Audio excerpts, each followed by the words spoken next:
Sean, thank you, man, for visiting me at the community studio out here in Pukekohe to firstly share some time and space over some food together. That was awesome.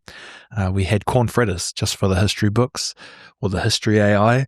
And now we're going to sit down and kind of have this podcast. I've been looking forward to connecting with you and to talk in person. I have connected with you through LinkedIn and just to track into a bit of your story so far and to see some of your visions for the future. But just to kind of give context to this whole thing, can you just introduce yourself a little bit to the audience here who may not have come across you? Sure. My name is Sean N. Te Selby. I am 35 years old. I whakapapa to Ngāpuhi and Te Arawa, and I spent 11 years in prison for a crime I committed when I was 18 years old. Do you imagine a day where you don't have to introduce yourself with that last bit? Or is it just part of the identity that you now serve? I think it is a part of my identity, and one that I'm not proud of, but it's also one that I don't avoid or shirk or shy away from. Do you kind of feel that saying it, for example, when you introduce yourself, when you say it, you don't leave room for interpretation? Someone might Google you and you don't want them to, I guess you want to confront that elephant straight away, something like that? Yeah, if anyone types my name into Google, a bunch of stuff will come up. Some of it positive, some of it not so positive. But my crime as a young person was kind of front page of the newspaper and headline on the evening news. So whether I like it or not, it's out there for public consumption, and I accept that. There's definitely parts of my story which I guess not nice to talk about, not nice to read about, and I also why I connect with people like you and why I do share what I'm doing now is because there's also good parts of my story, and there's been a lot of change in myself from being a young person into the person I am now. So I guess this is the point where if someone thought they were coming for something else, I would gently encourage them to move on. Maybe you'll do other podcasts around the details. Maybe you will find public ways to explore that. My encouragement will be I'll have some information in the bio of this post. I will also forward people to your website where you've guided people through that part of the journey. I think I set the intention out to you over breakfast that I would like to try and acknowledge that, but not focus on that. That's not who I am in terms of wanting to take people to those places, even though they exist. The reason I have the 1 minute mentor is I imagine there might be a 1 minute clip that someone may come across, and it's something you've said, it's something I've said, that we've conjured out of the spirit of conversation that would inspire, that would create hope. And that by this stage of my life, I'm not willing to turn my back on that, And so absolutely, I think we did it fabulously where we can talk a little bit about that stuff, but I guess we move on. So, I don't even really want to go into what happens when you're in prison. The areas I'm interested in is what does it look like when you're coming out? Who wraps around you?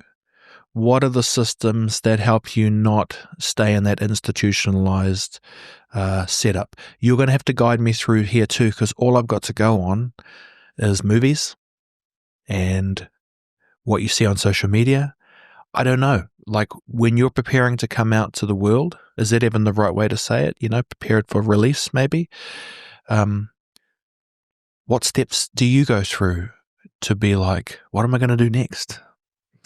Yeah. I think coming out into the world is a good way to put it.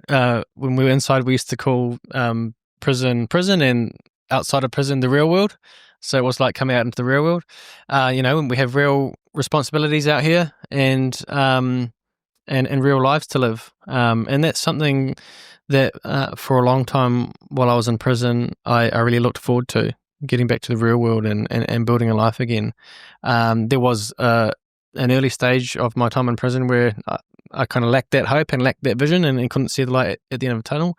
But luckily, I was able to shift that mindset and really start to work towards, what are the actions I can take to put me in a position where I could move forward after this season of my life when I'm released.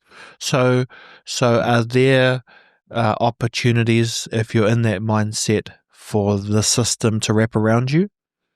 You know what I mean? Like if you're showing some willingness to, I guess, further educate yourself, or like, how does that look? Is it all on you, or are there options from within? During my time in prison, it was pretty hard to get that support to progress, especially from an educational point of view. I was lucky to enroll with Massey University. It took me 2 years to be able to, from the first time I asked the Department of Corrections, I'd like to enroll, can you help me, and it started out as a no. Just blanket no? It was, what I was told by the manager of the unit I was in at that time was, we don't do education in prisons anymore. We've gone back to lock them up and throw away the key. Jeepers. Yep. So it was a flat no the first time I asked. And like, do you remember those feelings of hearing that and just being like, shit?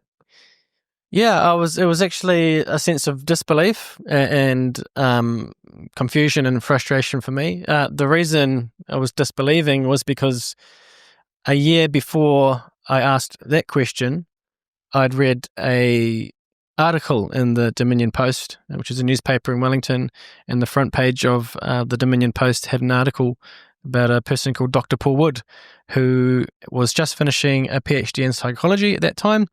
And they had the story about Paul Wood's journey about committing murder when he was 18 years old, going to prison for 11 years, completing a master's degree while he was in prison, and now he was he'd been out for a number of years and was just completing his PhD. So I had this kind of light bulb moment where it's like, wow, someone has been in a similar position to myself. They went to prison, they came out with qualifications and have gone on to lead a good life. And so that's what led me to, a year later, asking this prison manager, can I please enroll as well? And they said, no, it can't happen. And so for me, it was like, well, hold on, I know it can happen because I read an article that it can happen.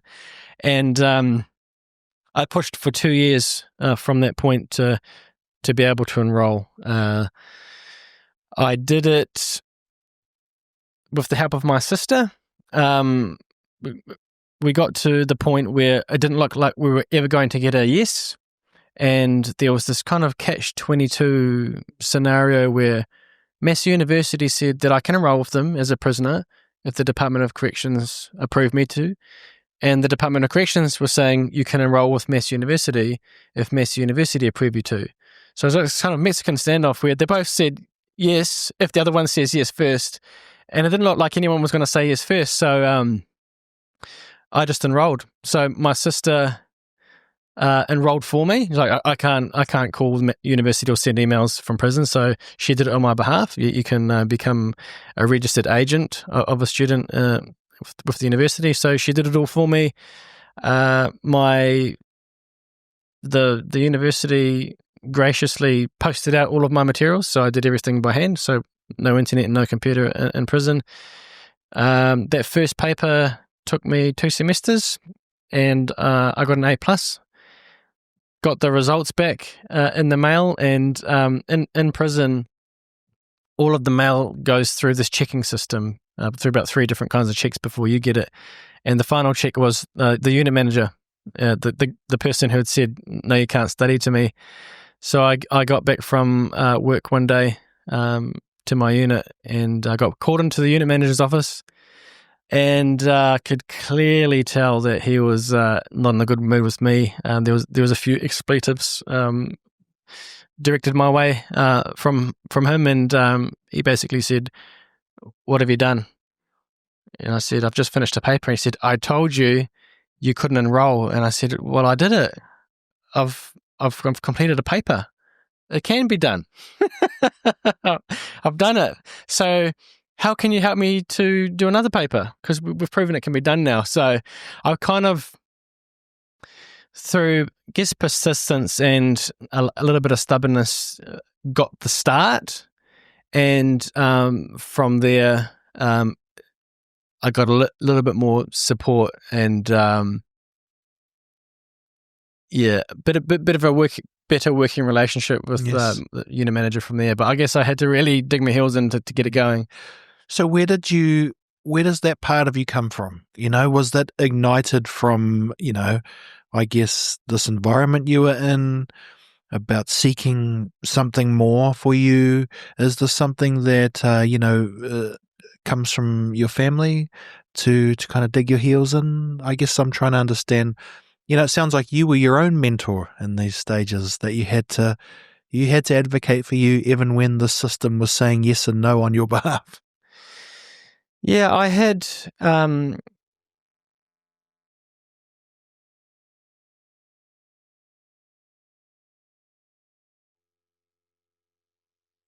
one way. I looked around at my environment and the people in my environment, and I guess at that time I would have been about 25, and I'd been in prison for about 5 years. What I saw in my environment was a lot of people who seemed to have lost hope, seem to have lost a vision, a positive vision for their lives, and in some cases had given up on themselves. And I don't say that as a judgment. I say that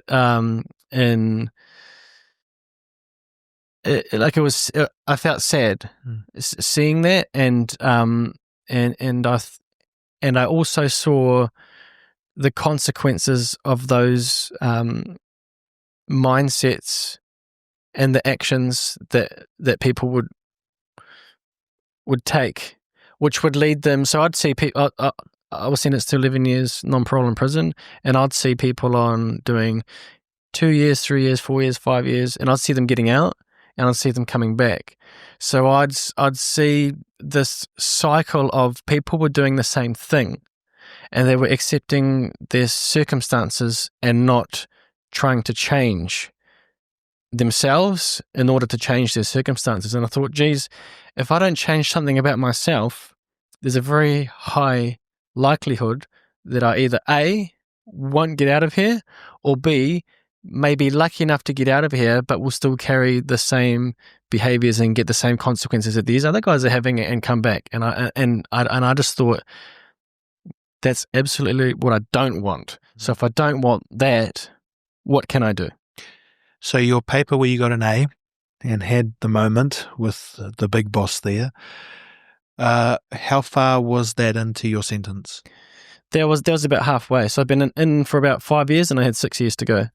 And what were the next 6 years? Was that you kind of carrying on with that journey of study? Yeah. So once I'd finished that first paper and got in that bit of dopamine, bit of elation, like, wow, I can actually do this. I enrolled for another paper. So I did another 3 papers. I got a certificate in science and technology from Massey University, and I was like, wow, that's great. What a great achievement. And it took about a year. And then I thought, if I do another 4 papers, I can get a diploma.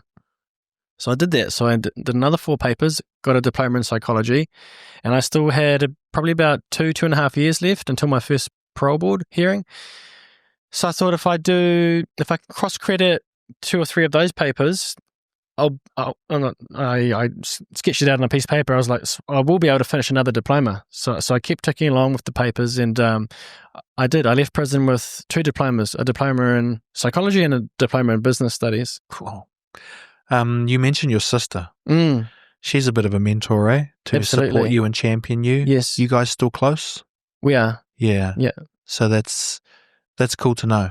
You know, I didn't know that. I didn't know that you had a person, you know, to wrap around you, to advocate, to push with you. Yeah. I've actually got 2 sisters, and they both helped me at different times on their education journeys. They kind of supported each other as well, because it's a lot of effort, especially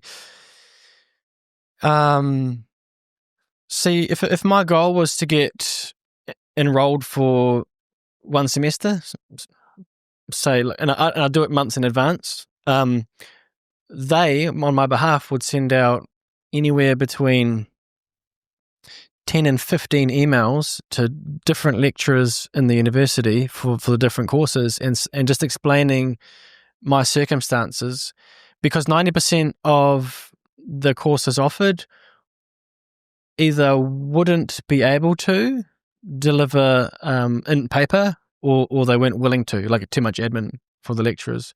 So we got a strike rate of about 10%. So you send out 10 emails, and like 9 would say no, we can't, or we won't, and 1 would say yes. So like there was a lot of heavy lifting done by my sisters to keep moving along.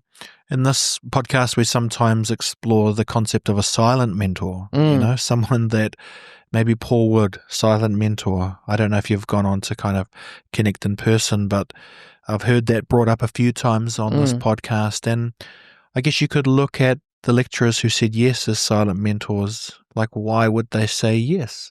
But I mean, the question really is, why would you say no? But 9 of them did. Did you ever understand why they said yes? Or is that just, they just said yes, and that's that passage of time? Yeah, I got to speak to one of them on the phone once. I think it was a pretty tricky assignment, and the prison officers in my unit let me make a phone call to get a bit of extra guidance on an assignment. But you're right, they are silent mentors. I didn't get to converse with them individually. I guess the mentorship I got from them was the comments in my grades, and it'd be cool to meet some of them one day. Yeah. Yeah. Well, you know, it's interesting, isn't it? Because to understand, they must have known the situation. Yes. They've added workload. Yeah. Which is an interesting prospect, right? Like, there's severities of hard things. That's not one of them. But I guess if you're a lecturer, you're trying to think about how can you bring yourself to work every day and do the best and not add more, but they chose to. And that would be an interesting, I wonder how, I wonder how many people say no, and you kind of said that 9 said no. So they'd done the math for themselves. And it was never, I never took it personally, like the 9 no's. I just took it as a given. Like, we just had to get our volume up. Like, we have to do at least 10 reach outs, and we'll get 1 or 2 back. Yeah. But it's about sometimes people who can say yes, saying yes. For those who, who yes is said for them. So I think that's a very interesting prospect, and a cool area to explore here. So that's 6 years. You've done your papers. You're obviously trying to continue on with your journey. If we think about day of release, may I ask who picks you up? Yeah, it was my sister. Yeah. Her partner and my younger brother. And what was that feeling like for them and for you? Well, big smiles. Everyone was happy. It's surreal in a way. Spending so long in one place, and then to be driving away from the prison. Yeah, we went straight to the beach. I jumped off the wharf into freezing cold water, and really, oh yeah, and you just felt that was necessary, like Cleansing. And as a young kid growing up, I loved the beach. I loved swimming. I loved being in the ocean, and it was just something I missed so much for all those years. And it's still something I like doing to this day. Spending time on the ocean. Yeah. I guess at some stage you're thinking about what's next for you. You've jumped in the water. You've connected with nature. It's felt surreal, and then I guess as life seems to feel real again, what are you thinking about your next steps? What's the guidance that you're getting from within or externally that's helping you make your next move? At that time or now? At that time. So at that time, I actually had a full-time job.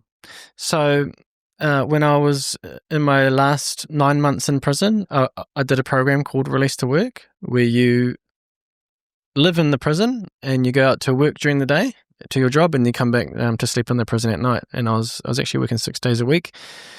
I got a promotion with that company a few weeks before I got out, and I think they were quite confident that I was going to get out.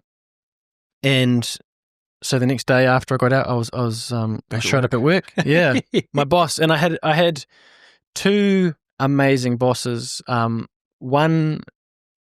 that I had worked with for about 8 months, and another role in the company came up, which had quite a leadership element to it. It was I was the person that I was going to become. I ended up being successful. Was responsible for a team of 30 people, leading, training, and mentoring them.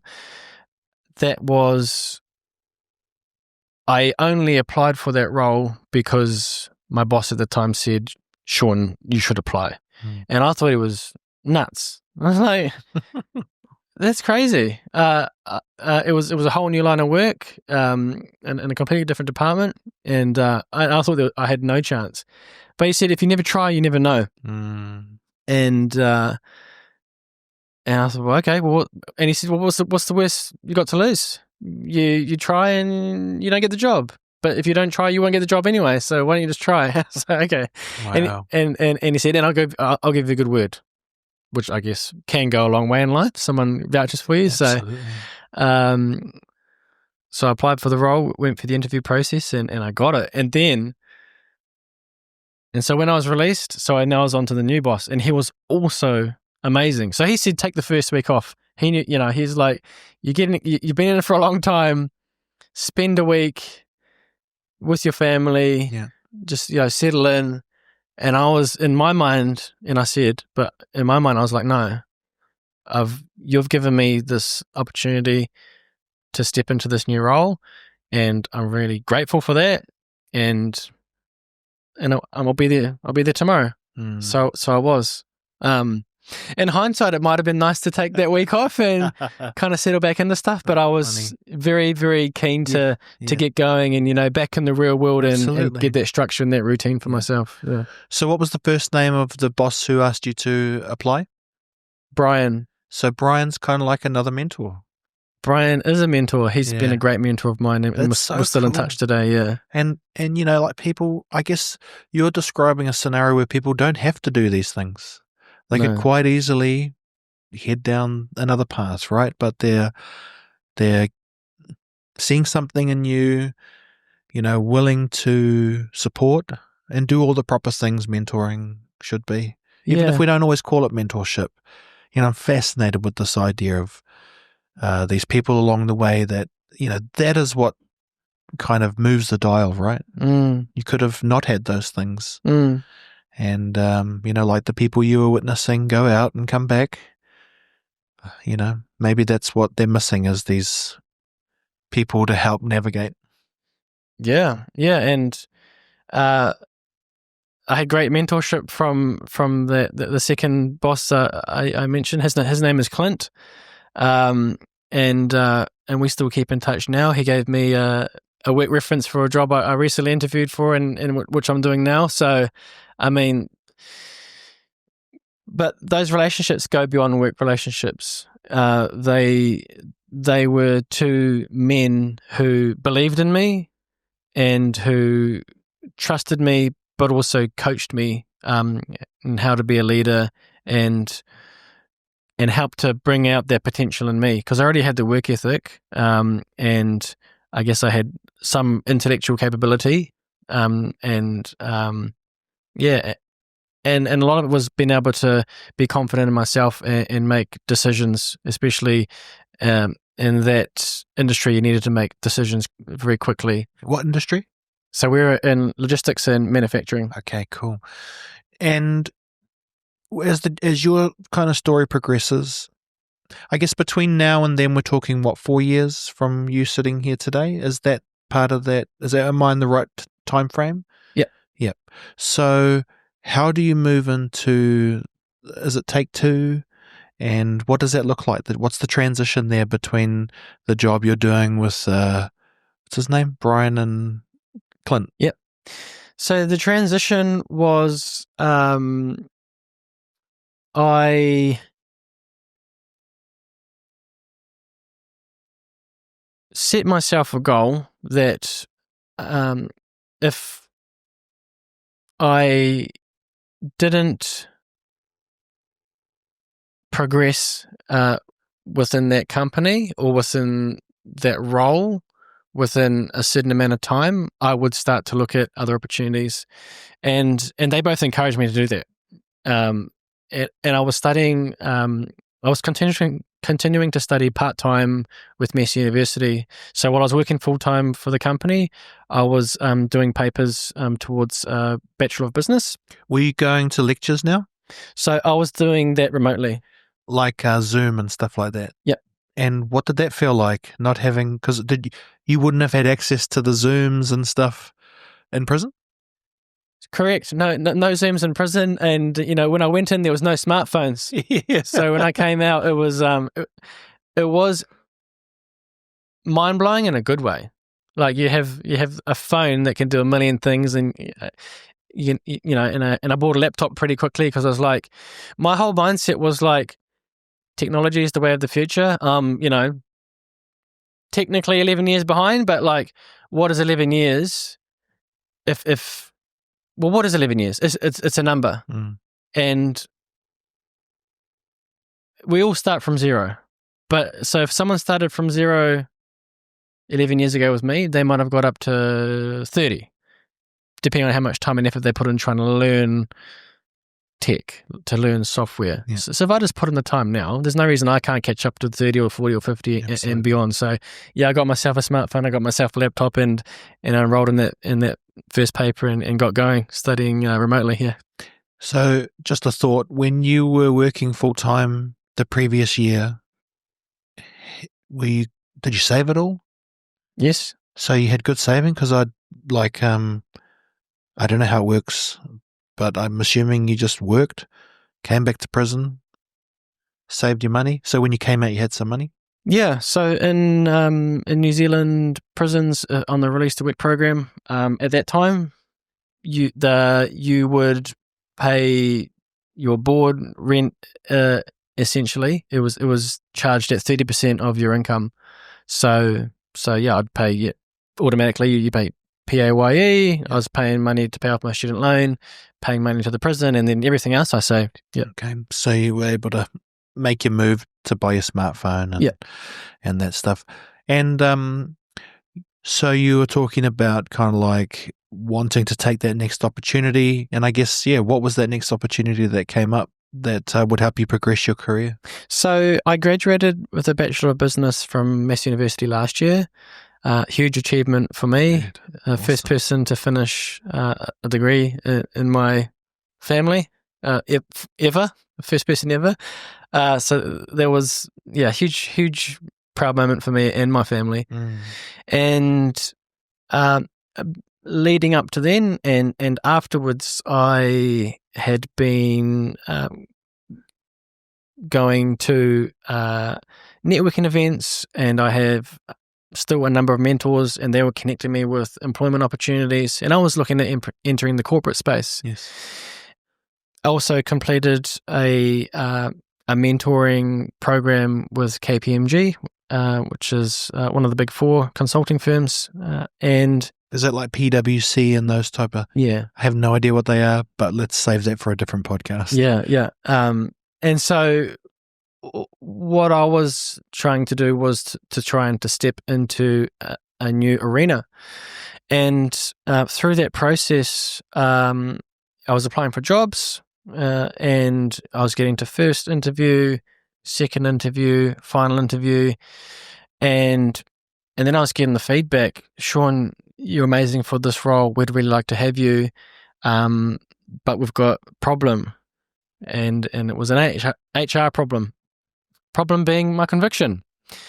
And they said that our policies don't actually allow us to employ someone with a criminal conviction like you. So whilst you're great for the role, we can't employ you. So coming up against this scenario multiple times, I kind of started to see a pattern, and I started to think either I keep chipping away and kind of get that volume approach, and keep getting essentially rejected, or I change the approach. And Dr. Paul Wood, my mentor, let me know about this program, Take Two, that offers a 12-month coding and computer engineering program for people who have been through the justice system. And I looked into it. It seemed like something that would fit well with me, because on the side I was playing with lots of different software tools, and I was an early adopter of AI, and it was super interesting to me. And I thought I'd really like to learn how to build web apps, to build websites. And I was lucky enough to get a $15,000 scholarship to do the course. So that's the way I went. Wow. And so you did that, and now is it right that you've recently been offered a role within that organization? Yes. So earlier this year, I built a full stack web app called Better Convo, which helps people to have courageous conversations in real life with using clarity, empathy, and courage. And I completed the course, and before I'd finished the course, I was shoulder tapped for a student success lead role with the company. So interviewed for that. It was quite a rigorous interview process as well, and I was successful. So started that job 2 weeks ago as a student success lead. Do you feel like there's some momentum building now for you? Absolutely. It seems like things are starting to fall into place, and I'm really starting to find my groove. And I've had a number of mentors that have backed me for a number of years now, and it seems that good people are now starting to pop up in my life without me even needing to try too hard. Yeah. Like yourself. Awesome, bro. Yeah. Well, it's like we share mutual interests of this coming world of AI. I mean, it's not really coming anymore, it's here. But I guess people are still on their own journeys of how they use it. And we were sharing over breakfast this morning some ways I use it, and you were like, hey, what do you do with that thing? And it's very interesting. You're stealing your prompts off you here. Yeah, awesome, man. Well, for me, it's like growing up, I think dyslexic, I had to prompt. My world was prompting. I couldn't read what was coming, so I had to prompt you to tell me, and I've used that my whole life, and now I prompt AI and I don't feel guilty about it because there's no kind of manipulation. It's just use the tool. And a friend of mine, he described AI as like to build a frame of a room, you'd need a nail and a hammer and understanding of, how to build and cut wood. Now he said you have to do all the same thing, except you've got a nail gun, and it can do it incredibly fast. And I like the idea that the equitable bit for me is that you and I can think about something we want to build, and it can aid us. And I don't see that slowing down. So that's fantastic, and I wonder what it will be like in another 11 years. You talked about coming out of prison, and then the smartphone revolution was happening. Imagine coming out in 11 years from now. Yeah. What world are we heading into? Yeah. That's pretty wild. What world do you think we're heading into? I mean, not to put you on the spot, but it is just a fun exercise. Where do you see all this stuff playing out? AI, agents, I guess like make your dreams come true, that type of stuff. Do you give yourself permission to think that far forward? I listen to a lot of thought leaders and read about what other people think. I see AI agents and automation becoming normal for businesses and individuals, and I see that AI is going to help people to be more productive and to help them be more creative in all endeavors in their lives. And I'm certainly looking I am currently, and I'll be looking to continue leveraging AI to help me as well to progress my goals, whether they be business goals or personal goals. Yeah. If someone was kind of tuning in and they were, I guess, a bit cagey about where to start with AI and how they could leverage it for themselves, would you have any sage words of wisdom for them? Because I desperately want people to understand that, sorry, just before you answer that, Sean, I did this podcast around suicide prevention, and it's a topic that I would like to contribute positively because I don't have those thoughts, right? But I understand that there's people that do, and I think that it's a bit like I said, the people who can say yes sometimes have to, And so I wanted to bring a podcast which I could shine a light on a different space, but also to do that with conversations of people that have been in those spaces. Now, one of these conversations comes to mind because there was this guy, Joe, and he'd been right to the edge of the abyss, Luckily, he came back.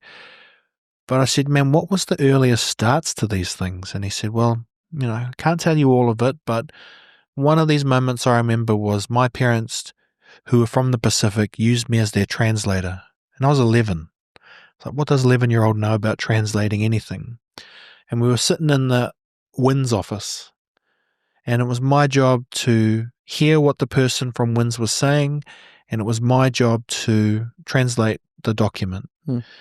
And they said to me in our native language, if you don't get this right for us, we might be on a plane back to the islands. We might be getting deported. And he would go on to tell me that that was a contributing factor, which is what happens at the early stage. You have contributing factors, right? And these things build a negative mental health, and that leads on to other things. But the bit that got me is he was saying while he was doing it, in the corner of his eye was a little window, and out there was a park, a playground. And there was kids his age playing out there. And he couldn't understand why he was sitting here, but they were sitting there. I tell you that because that's how I want AI to be used. Joe doesn't have to sit there anymore. The parents can take a snapshot and they can write an easy prompt, translate to Māori, Samoan, Cook Island, and it will do that. And it can do that every time for you today, and it can do that for free. And it will do it for every member of your family without lagging once. And that's just the tip of the iceberg. And that is how I see AI. I don't see it that it's taking our jobs. I see as it giving opportunity for others to either have someone to talk to explore an idea, to help with a simple problem, and ultimately to help with hard problems. So I guess when I'm just talking like that, what would your advice be for those people who are just on their early journey of how to leverage AI? I'd say start out by setting a habit/goal of using any kind of AI for 60 minutes a day.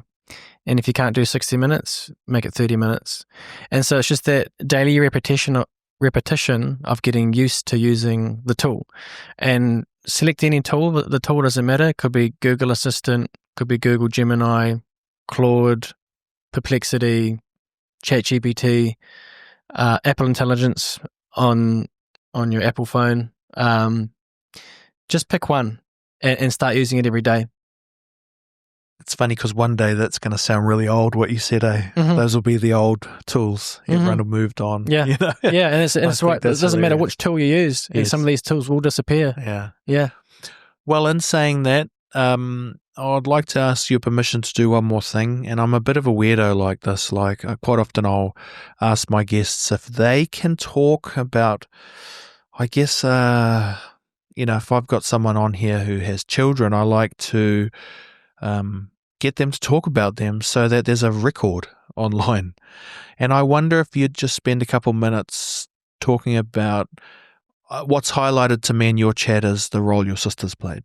Mm. And I think that's so cool because we can all have someone in our life who wraps around us when we need them most. Mm. And I wondered if you could just spend a couple minutes as if they were listening one day in the future or, their families in 100 years from now, and just to kind of articulate what that meant to you, of how they wrapped around you even when you weren't sure that you needed it or not.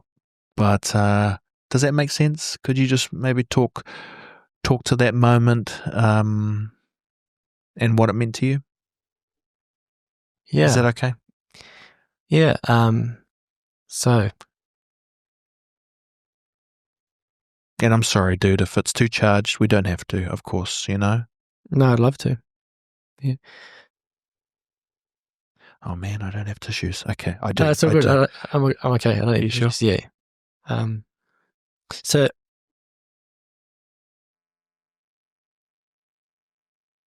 So to my little sister Natalie, I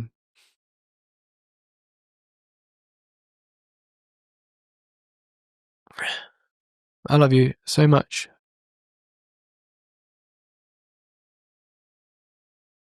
Thank you for all the phone calls while I was in prison and all the visits. And thank you for always believing in me. And I know I'm your big brother, but you really looked after me for so many years, and you really helped me to make it through some dark times. I really appreciate that. And you're such an amazing, beautiful person. And I wish I would let you know that more often. And to my older sister Jackie, you're so amazing, and thank you as well for all the phone calls and all the visits while I was inside. And you believed in me too, and I know I can always go to you if I need support or help, or just someone to listen to. And it's always good to have the older sibling to look up to. And I'm so grateful to be your younger brother, and you've done so much for me over the years. Yeah, I love you. Oh man. Sorry, dude. It's all good. I just want to get it out because sometimes we don't, and I want that to exist somewhere in this, there'll be a little data set that'll hear that, and it will I just don't want, you know what I mean? Like, all our stuff out there is so curated, and you'll go on to share your story and impact hopefully many, many people and be that positive light in their lives. And I guess sitting here with you, that's the bit I got to make sure too. It's like, I could see it come straight into your mind, and I was like, oh no, didn't mean it like that. But of course I did, but you know what I mean? It's a very fine line. And I guess thank you for sharing that. I think it gives the human context to sometimes these institutes that we all live by. They are their own algorithm. And of course, we're in the middle of it trying to navigate other instincts and whatnot. And I would like to think that, the chat you had with me sets out a more hopeful way of navigating, pain and all of that stuff and trauma and whatnot. And because otherwise, what's all the great art if it's not a story of, the light and the dark? Then it's just heavy, and no one likes just heavy. So, Sean, on a positive note, where can people follow your journey? Where can they follow?